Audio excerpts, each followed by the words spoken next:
दुनिया की किसी भी चीज से अगर नियंत्रण हट जाए तो वो घातक बन जाती है। अब न्यू स्टार्ट संधि का पालन ना होने से परमाणु हथियार और घातक मिसाइलों की तादाद और तैनाती पर कंट्रोल नहीं रहेगा। पहले पुतिन ने इस संधि से किनारा किया और अमेरिका ने भी परमाणु हथियारों की जानकारी साझा करने से इनकार कर दिया है। इस संधि के खत्म होने का सबसे बड़ा साइड इफेक्ट यही होगा कि दुनिया में अब परमाणु हथियारों की रेस फिर से शुरू हो जाएगी। इस रेस में सिर्फ अमेरिका और रूस ही नहीं बल्कि चीन की भी एंट्री होगी, क्योंकि चीन भी सुपर पावर बनने के लिए परमाणु शक्ति बढ़ा रहा है।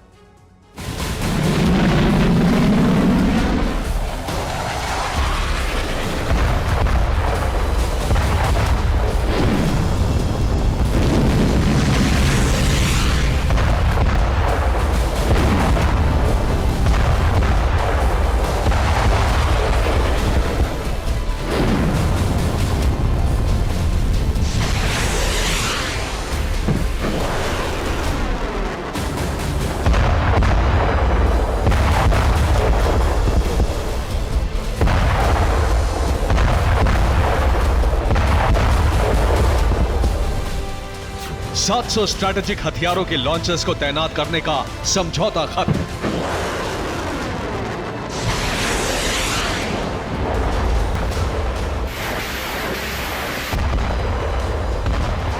इंटरकॉन्टिनेंटल मिसाइल की तैनाती पर समझौता खत्म।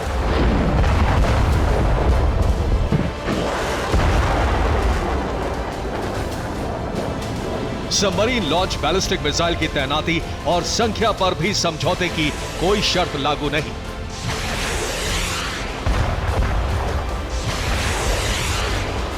परमाणु हथियारों से लैस बॉम्बर्स की तैनाती और लोकेशन पर समझौते की शर्त नहीं मानेंगे पुतिन और बाइडेन।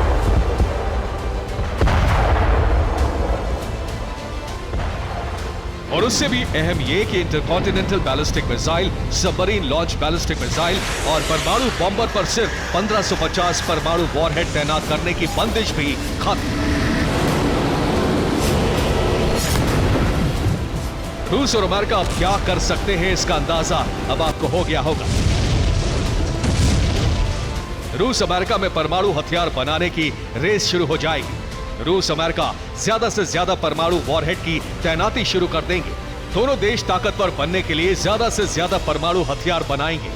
ना किसी तरह की जानकारी साझा होगी और ना ही किसी तरह की साइड विजिट।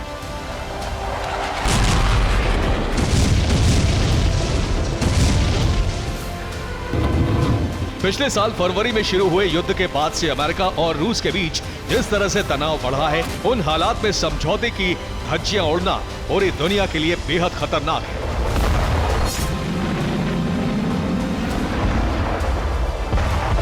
अब अमेरिका और रूस के न्यूक्लियर हथियार एक अनियंत्रित तरीके से बनाए भी जाएंगे और तैनात भी होंगे।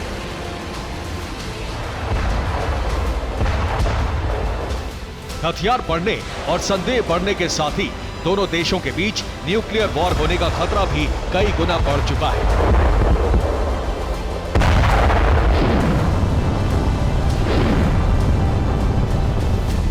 अमेरिका और रूस ने अपने न्यूक्लियर हथियारों की पोजीशनिंग शुरू भी कर दी है।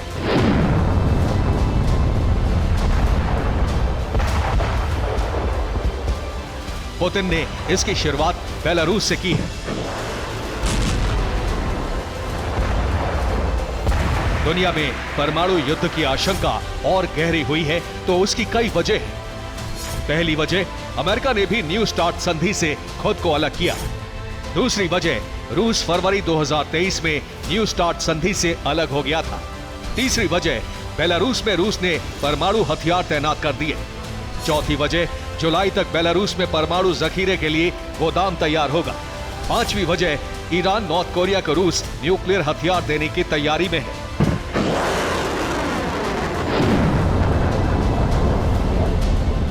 अमेरिका भी पीछे नहीं है। रूस की आक्रामकता को देखते हुए बाइडेन ने भी तैयारी शुरू कर दी है।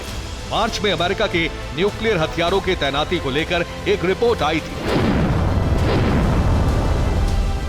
26 मार्च 2023 अमेरिका के एक C-17 ग्लोब मास्टर ने टेक ऑफ किया था। विमान ने कर्टलैंड एयरफोर्स बेस से टेक ऑफ किया और नीदरलैंड्स के एयर बेस तक गया।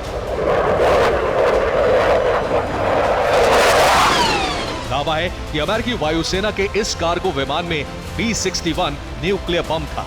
दावा है कि यूरोप के अलग अलग हिस्सों में अमेरिका परमाणु बम भेज रहा है ताकि रूस के खिलाफ जवाबी एक्शन में न्यूक्लियर अटैक का एक ऐसा तूफान उठे जिसे पुतिन किसी भी तरह से रोक न सके।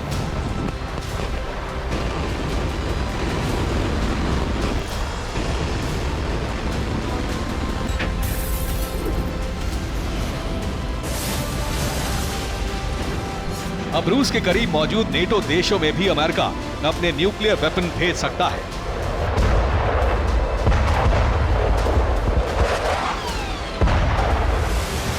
दुनिया के लिए यह कैसे खतरनाक होगा, इसे धरती पर मौजूद परमाणु बमों की संख्या से समझ सकते हैं। रूस, अमेरिका, चीन, Britain, France, North Korea, Bharat, Pakistan, Israel, इन तमाम देशों के पास कुल 12,700 परमाणु वॉरहेड मौजूद हैं, जिसमें 3,260 परमाणु वॉरहेड हमले के लिए रेडी हैं।